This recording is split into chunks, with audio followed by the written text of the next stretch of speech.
TT, thank you so much for taking the time to talk to me today. Huge fan. Love listening to you, Ariel, and Chuck every chance that I get. I was actually in the room just last night listening to the previous show live. Oh well, thanks so much, man. It's my favorite thing I've ever done in my life. It's crazy to me that I worship the ground these guys walked on before I even met them in person, and now I'm a co-host on a podcast with them. It's crazy, and the reception we've got, since it started, we all can't believe how much it's catched on. But it's honestly, and I think I speak for the lads when I say this, it's the most fun we've ever had doing our job.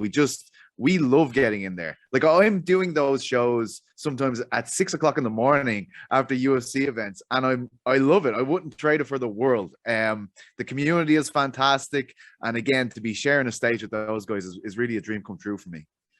Yeah, it seems like you guys, you, Ariel Helwani, Chuck Mindahall, your partnership with Spotify Live, doing all these like special broadcasts. I mean, it really seems like such a great community, and you're partnered with, you yourself, great MMA talent, Chuck, great MMA talent, and then Ariel Helwani.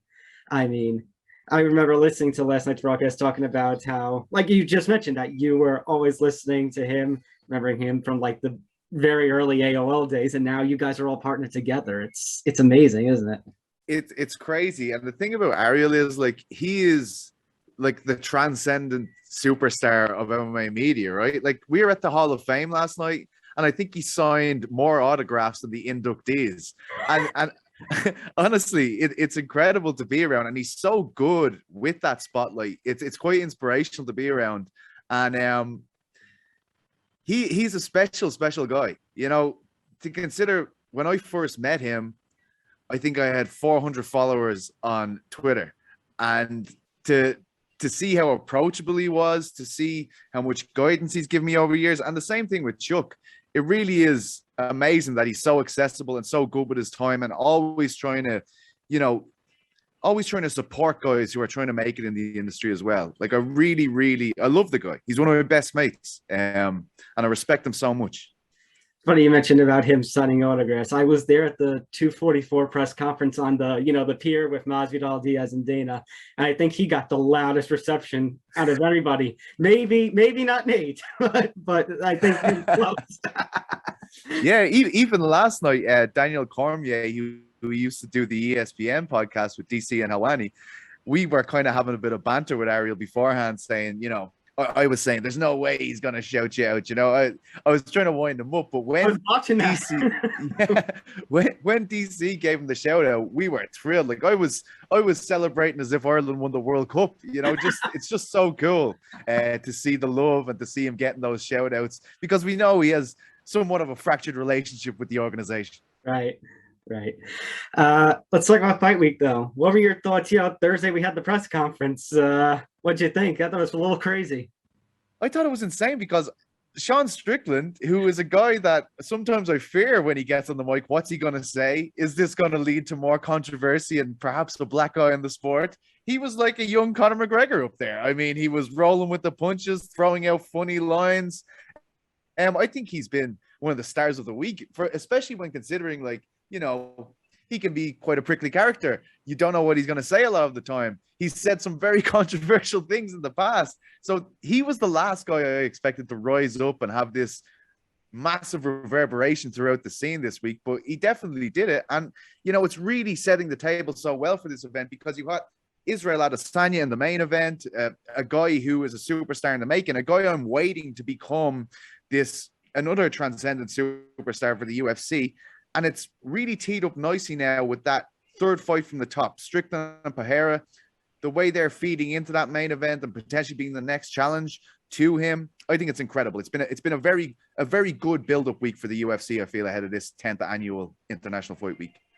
I think you answered this on that preview podcast, but do you think Izzy and the fact that he could be that next superstar, his battle with Kenny Air, is that the biggest storyline, or is it the trilogy fight, or is it Izzy in the sense of Strickland and Pereira, Strickland's banter and Pereira's history with Izzy, that depending, on how Izzy does, could fight him next?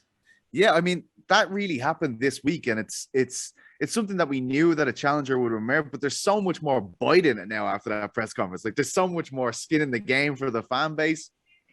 But I do feel as though Israel's in this situation where it's been a loss when he moved up to 205, 2 decision wins.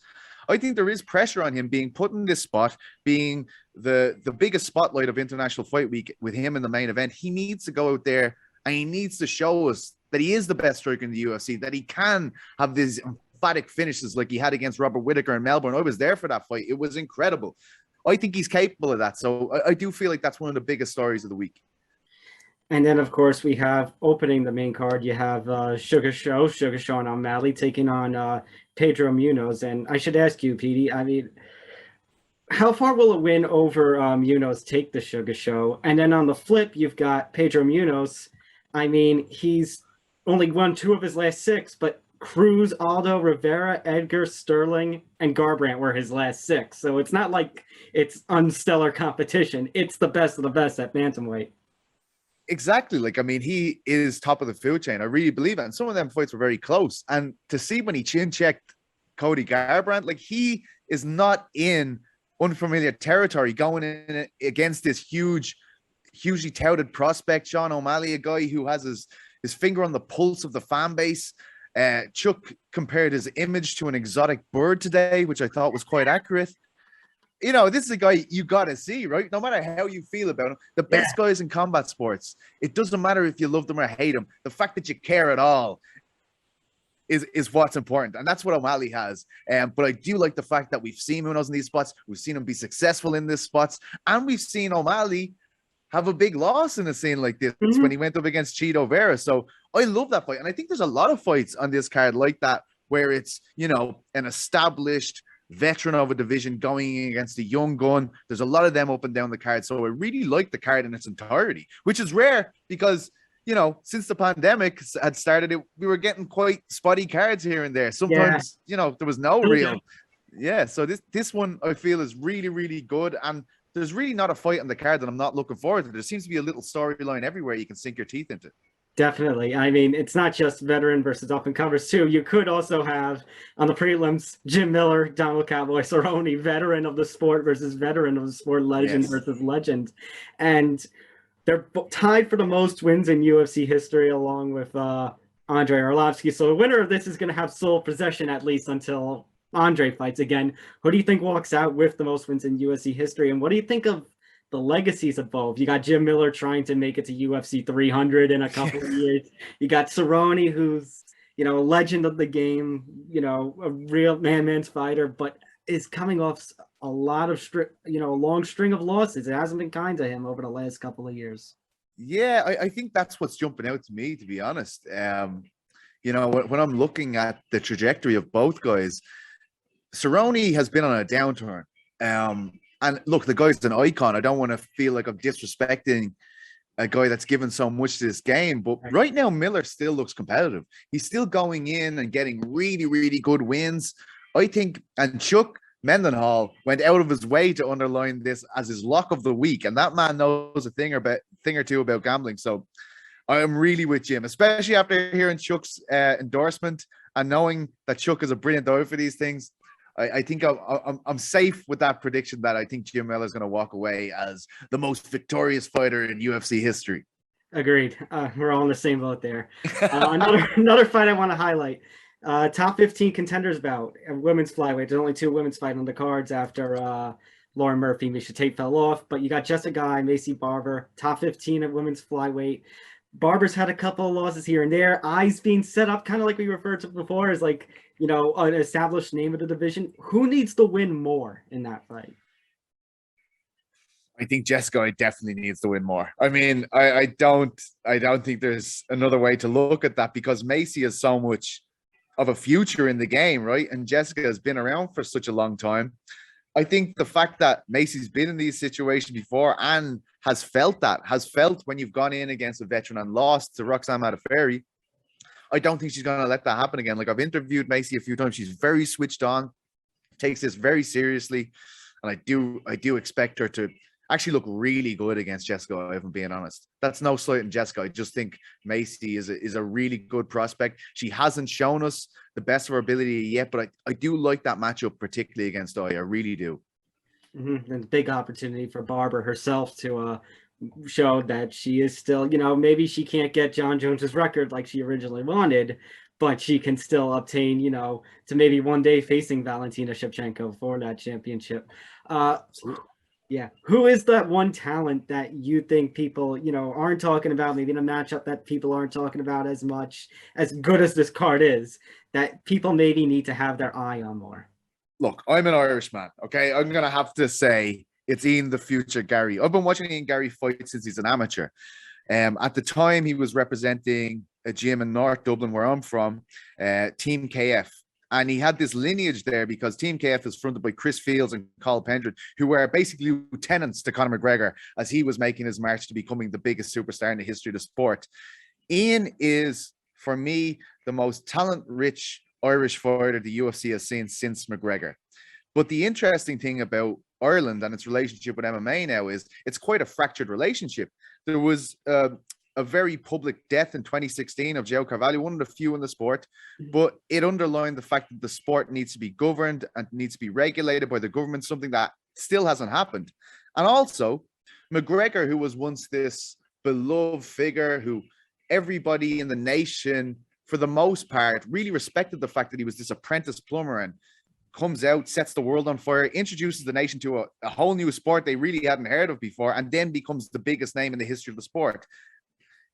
He isn't that figure anymore, right? He's had a lot of public moments that maybe, when you're that famous and, it used to be, oh, you're from Ireland. Do you know U2? Do you like Guinness? Now it's like, oh, you're from Ireland. Do you know who Conor McGregor is?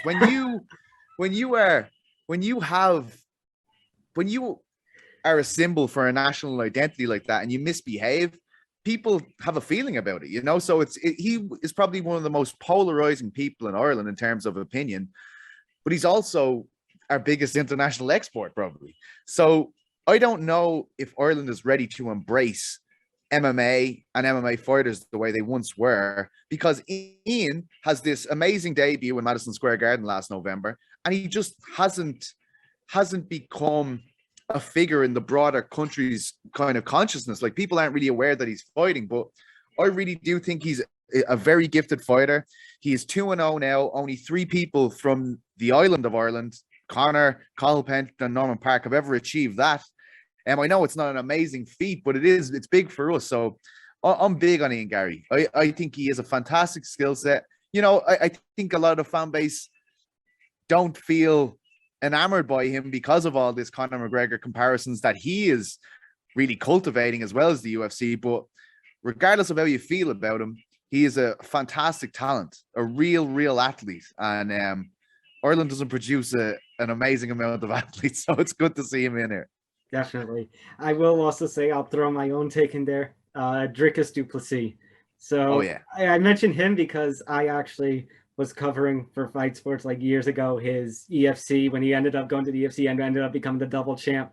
Yes. Goes off to the KSW, becomes the KSW champ, goes back to the EFC with just one belt after a couple of years, wins that fight, and now he's 2-0 in the UFC. I know it's been a year since he's, last been in the octagon. Kind of a shame what happened to him in April, all those rebookings and all those fights falling through. But I think for him, this is also a really good chance to, as he actually said at the media day, remind everybody who he is. Like Ariel would say, y'all must have forgot. Yeah, I love that you're hardcore, Tom. That's really impressed me, to be honest, because listen, Ariel likes to pretend that he's hardcore like me, but I told him all about these guys years ago. That's why he keeps me around.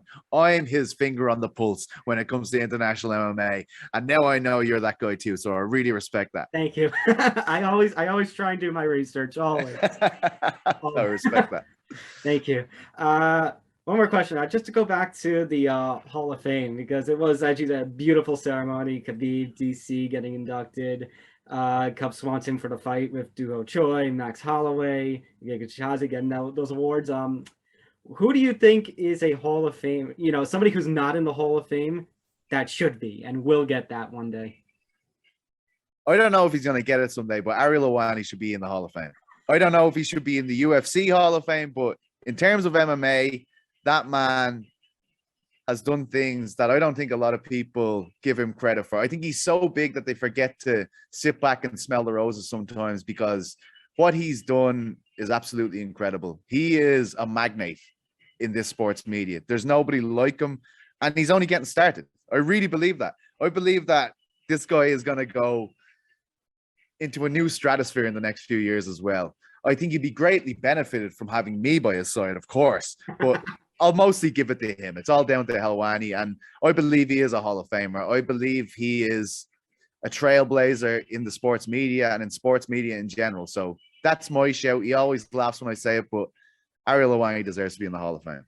I mean, you, Ariel, and Chuck, the Hall of Fame show, Ringer MMA on Spotify. I think it should be. I mean, I was waiting for my award last night. I was like, when are they going to call us? What are we doing here?